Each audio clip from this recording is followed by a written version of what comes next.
জাতিসংঘের মানবাধিকার কমিশনের একটি অফিস আজ থেকে বাংলাদেশে তাদের যাত্রা শুরু করলো। রাষ্ট্রসংঘের এই অফিস এর আগে বিশ্বের 18টি দেশে কিন্তু ছিল, এবং সেই দেশগুলোর অবস্থান যদি বর্তমানে দেখেন তাহলে আপনারা বুঝতে পারবেন এই দেশগুলো বকলমে আমেরিকা নিয়ন্ত্রণ করতে চায়। অর্থাৎ রাষ্ট্রসংঘের অফিসের পথ চলা যখন শুরু হলো বাংলাদেশে, ধরেই নেওয়া যায় বাংলাদেশের চাবিকাঠি অন্য এক তৃতীয় শক্তির হাতে তুলে দিলেন মোহাম্মদ ইউনূস। বকলমে দেশটিকে বিক্রি করার জায়গায় এক ধাপ এগিয়ে গেলেন তিনি। রাষ্ট্রসংঘের অফিস এর আগে পৃথিবীতে 18টি দেশে আছে। আমি দুটো উদাহরণ আপনাদের সামনে রাখছি। এই দুটো উদাহরণ যদি আপনারা ব্যাখ্যা করেন, বিশ্লেষণ করেন, তাহলে আপনারা নিজেরাই বুঝতে পারবেন বর্তমানে বাংলাদেশের যে অবস্থা, সেই অবস্থা কোথায় গিয়ে পৌঁছাতে চলেছে।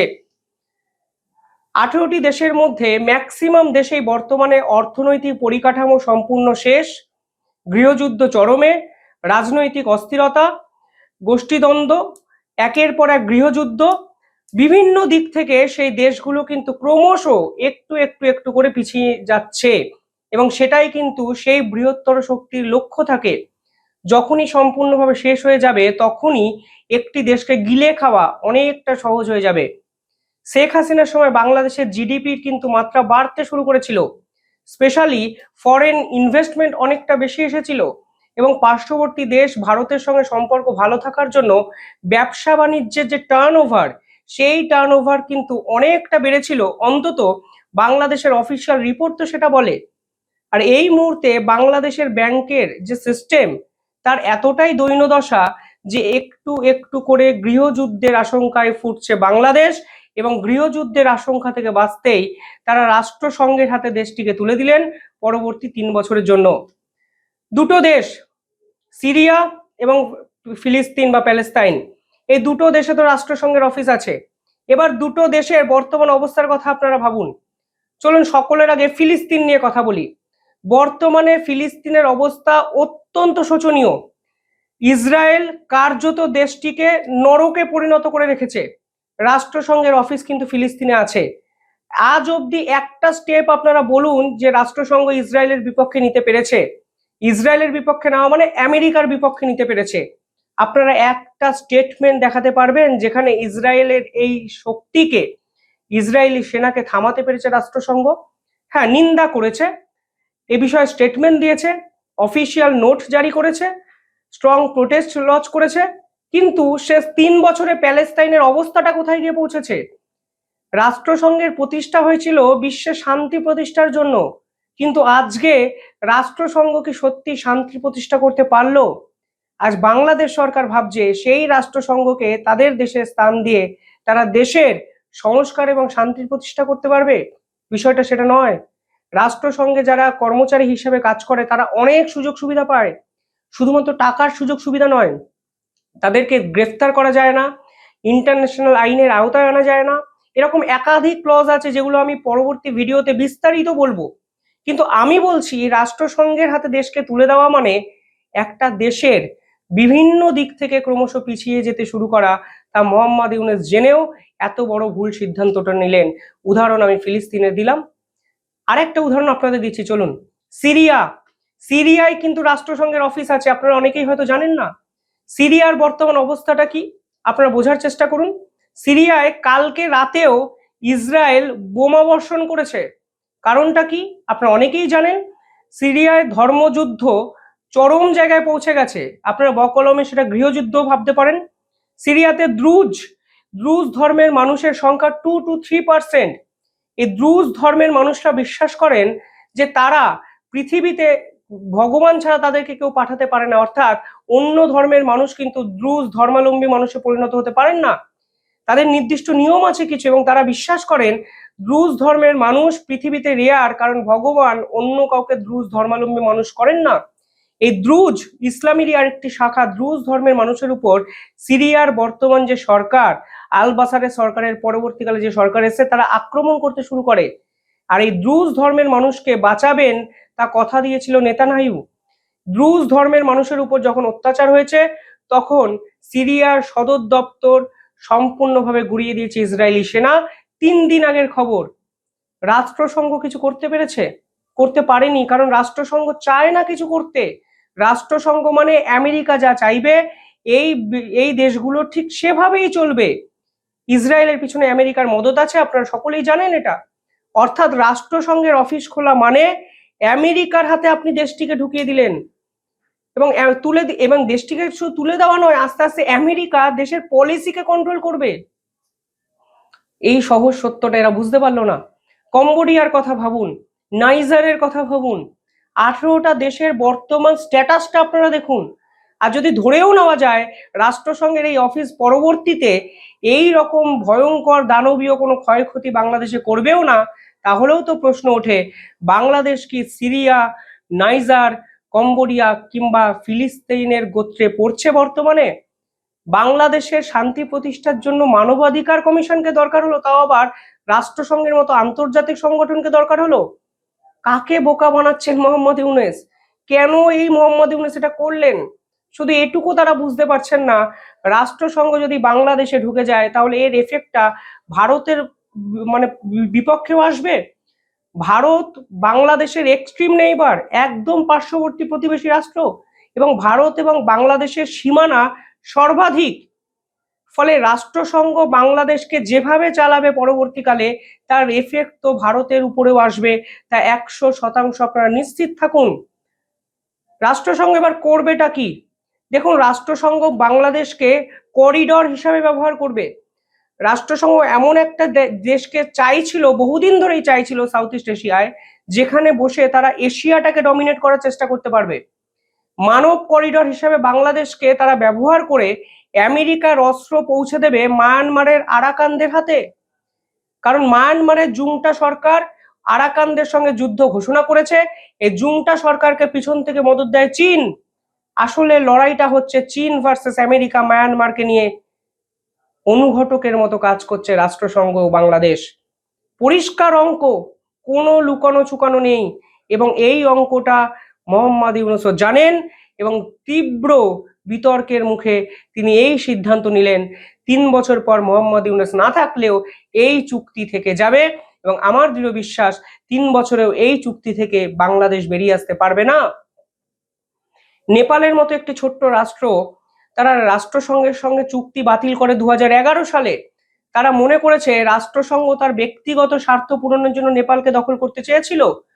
নেপালের মতো ছোট্ট একটি রাষ্ট্র যদি রাষ্ট্রসংঘের এই ফন্দি বুঝতে পারে, তাহলে মোহাম্মদ ইউনূস বুঝতে পারলেন না? সেটা কি হয়? কোনোদিন নয়। এবং এটা একটা বৃহত্তর আন্তর্জাতিক ষড়যন্ত্র, এবং একটু একটু করে এর জালটা বোনা হয়েছে, যে রেজাল্ট আপনারা দেখুন। সেই সেন্ট মার্টিনস দ্বীপ শেখ হাসিনা বলেছিলেন আমেরিকানদের হাতে তুলে দেবেন না, আস্তে আস্তে আমেরিকানরা শেখ হাসিনাকে সরিয়ে ভারতকে বাইপাস করে রাষ্ট্রসংঘের অফিস প্রতিষ্ঠা করে বাংলাদেশ দখলের দিকে এগিয়ে গেলেন। রেজিম চেঞ্জের কারণটা এবার বুঝতে পারলেন? কেন মোহাম্মদ ইউনূসকে বসিয়ে দেওয়া, কেন এই ছাত্র নেতাদেরকে বাজারে নামিয়ে দিয়ে বিতর্ক সৃষ্টি করা, সর্বক্ষেত্রে বিতর্ক। এরা পয়সা কোথায় পাচ্ছে রাজনৈতিক ক্যাম্পেনের? চাঁদা তুলে, জোর জুলুম করে। এদের বিপক্ষে আইন ব্যবস্থা কিছু কার্যকরী হচ্ছে না কেন? কারণ মোহাম্মদ ইউনূস চান বাংলাদেশের সমাজ ব্যবস্থা এইভাবেই ভেঙে পড়ুক একটু একটু করে, যেন এই বিতর্কের আলোচনায় আমরা রাষ্ট্রসংঘের হাতে বাংলাদেশের তুলে দেওয়া আলোচনাটা ভুলে যাই। কিন্তু ভুলতে তো দেওয়া যাবে না। গোপালগঞ্জে মানুষের উপর গুলি চালানো এই রাষ্ট্রসংঘের অফিসের খবরটিকে চাপার জন্য নয় কি? আজকে তো প্রশ্ন উঠছে, কিসের জন্য সেনাবাহিনীর কর্তারা সাধারণ নিরীহ মানুষের উপর গুলি চালালেন? নিজেদের দেশের মানুষের উপর গুলি চালানো কি বীরত্বের প্রমাণ? একদমই নয়। কিসের জন্য সাধারণ নিরীহ মানুষ সেনাবাহিনীকে ভয় পাবে? সেনাবাহিনী তো শ্রদ্ধার একটি জায়গা, সম্মানের জায়গা, একটা সেনাবাহিনী আমাদের আশ্রয়ের জায়গা। সেই আশ্রয়স্থল হিসেবে যে সেনাবাহিনীকে বাংলাদেশের মানুষ দেখতেন, আজ সেই সেনাবাহিনীকে দেখেই মানুষ দূরে সরে যাচ্ছেন। এবং এটাই তো চেয়েছিল আমেরিকার রেজিম চেঞ্জরা, যারা করতে চেয়েছিলেন ডোনাল্ড লুরা। এবং এর পিছনে বিদেশ থেকে বসা 2 ইউটিউবারও আছে, আপনারা মিলিয়ে নেবেন। আজকে নয় কালকে এই ইতিহাস সামনে আসবে। আজকে বাংলাদেশের ক্ষয়ক্ষতি চোখের সামনে আন্তর্জাতিক স্তর দেখলো, বিভিন্ন জায়গায় লেখালেখি, বিভিন্ন জায়গায় আলোচনা, রাষ্ট্রসংঘের অফিস যেখানে ভারত বন্ধ করলো অপারেশন সিন্দুরের পর, যেখানে রাষ্ট্রসংঘের প্রতিনিধিদের ভিসা ক্যান্সেল করলো ভারত, যেখানে রাষ্ট্রসংঘের কোনো অফিস ভারতে থাকবে না হুঁশিয়ারি দিয়ে জানানো হলো ভারতের পক্ষ থেকে, সেখানে আমাদের প্রতিবেশী দেশ সম্পূর্ণ বিপরীতে গিয়ে 180 ডিগ্রি টার্ন খেয়ে অন্য একটি সিদ্ধান্ত নিলেন, যেখানে সাউথ ইস্ট এশিয়ায় রাষ্ট্রসংঘকে তিনি ডেকে আনলেন, বকলমে আমেরিকাকে তিনি ডেকে আনলেন, যে আমেরিকার জিওপলিটিক্যাল লং টার্ম ভিশন এবং ভার্সন ছিল। এই খবর চাপা দিতে গিয়ে মোহাম্মদ ইউনূস কি করেছে জানেন? 34 জন ভারতীয় নাবিককে অ্যারেস্ট করে নিয়েছেন, আটক করে নিয়েছেন। আজকে ভারত সরকার স্টেটমেন্ট দিয়েছে, সেখানে বলা হয়েছে কিসের জন্য আমাদের নাবিক যারা সমুদ্রে যান মাছ ধরতে জেলে, তাদেরকে আটক করে রাখলো বাংলাদেশ সরকার।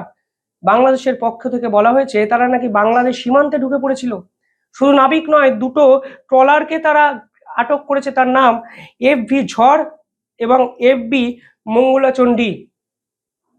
এই দুই জাহাজকে তারা নিজেদের দখলে রেখেছে এবং ভারত কালকেই ইমিডিয়েট স্টেটমেন্ট দিয়েছে রাতে যে এই মুহূর্তে ভারত কনসুলার অ্যাক্সেস চেয়েছে বাংলাদেশের থেকে। কনসুলার অ্যাক্সেস কি? রাষ্ট্রসংঘের ভিয়েনা সম্মেলনের আর্টিকেল 36, যদি এক দেশের না মানে মানুষ অন্য দেশে আটকে পড়েন, তাহলে সে দেশের মানুষ মানে ওই দেশের মানুষ যদি কোনো রকম সন্ত্রাসবাদী অ্যাক্টিভিটিতে জড়িত না থাকেন, তাহলে অপর দেশকে ফিরিয়ে দিতে হবে। এরা তো অনুপ্রবেশকারী নয়, এরা তো চোরাচালানকারী নয়, এরা তো সোনা রূপা গরু এগুলো পাচার করছিল না, এরা মাছ ধরতে গিয়ে একটি সীমান্তের ক্লোজড একটা জায়গায় চলে গেছিল এবং বাংলাদেশের যে মানে জলবাহিনী আছে তারা বীর সাজতে গিয়ে এই 34 জন নাবিককে গ্রেফতার করলেন। এই যে শক্তি, এই যে শক্তি প্রদর্শনের নেশা বাংলাদেশের এখন শুরু হয়েছে, এর শেষটা কোথায়? এই শক্তি প্রদর্শন করতে করতে আজকে একটা রাষ্ট্র চোখের সামনে নরকে পরিণত হলো। রাষ্ট্রসংঘের অফিস বসানো মানে ফিলিস্তিন নরক, সিরিয়া নরক, নাইজার নরক, কম্বোডিয়ার অবস্থা অত্যন্ত খারাপ, চাঁদ অবস্থা একদম খারাপ, বিভিন্ন দেশের অবস্থা খারাপ জায়গায় চলে গেছে। আজ মোহাম্মদ ইউনূস রাষ্ট্রসংঘের অফিস বসে সেই খারাপের সূচনাটা একটু একটু একটু করে শুরু করে দিলেন। আর এই খবর নিয়ে যেন আলোচনা না হয়, তার জন্য দুদিন আগে তিনি গোপালগঞ্জে গুলি চালালেন, সেনাবাহিনীকে মানুষের আদালতে কাঠগড়ায় তুললেন এবং আজকে বাংলাদেশে 34 জন ভারতে 34 জন নাবিককে আটক করে আন্তর্জাতিক স্তরকে গুমরা করার চেষ্টা করলেন এবং বাংলাদেশের মিডিয়া উল্লাস প্রকাশ করছে ভারতের 34 জনকে আটকে তারা অনেক বীরত্বের কাজ করছেন। ইতিহাস যেদিন লেখা থাকবে, বাংলাদেশের মিডিয়ার এই একপেশে বায়াসডনেসের গল্প কথাও কিন্তু লেখা থাকবে এবং বাংলাদেশের এই অবনমনের জন্য শুধু মোহাম্মদ ইউনূস বা সেনাবাহিনী দায়ী নয়, বাংলাদেশের মিডিয়াও কিন্তু দায়ী। এটা কিন্তু বাংলাদেশের মানুষ বুঝতে শুরু করেছে এবং বুঝতে শুরু করবে। আর এই 34 জনকে নিয়ে চিন্তা করার কিছু নেই, ভারত ছাড়িয়ে আনবে এবং কালকেই আমি স্টোরি করব, দেখবেন যে ভারত প্রেশার ক্রিয়েট করে বাংলাদেশ থেকে 34 জনকে ছাড়িয়ে নিয়ে এসছে। কারণ এরা সন্ত্রাসবাদী নয়, এরা চোরাচালানকারী নয়, এরা মাদক দ্রব্য পাচারকারী নয়, এরা গরু পাচারকারী নয়। ভারতের ক্ষমতা দেখা এখন হয়তো বাকি আছে মোহাম্মদ ইউনূসের। মোহাম্মদ ইউনূস হয়তো ভারতের এই কাইন্ডনেসকে দুর্বলতা ভাবতে শুরু করেছেন। আরো একটা পাল্টা ঝটকার অপেক্ষায় থাকুন মোহাম্মদ ইউনূস। যেটা করেছেন তার ফল বাংলাদেশের মানুষই আপনাকে ভোগাবে। আপনারা কিভাবে দেখছেন পুরো বিষয়টি কমেন্টে জানাবেন।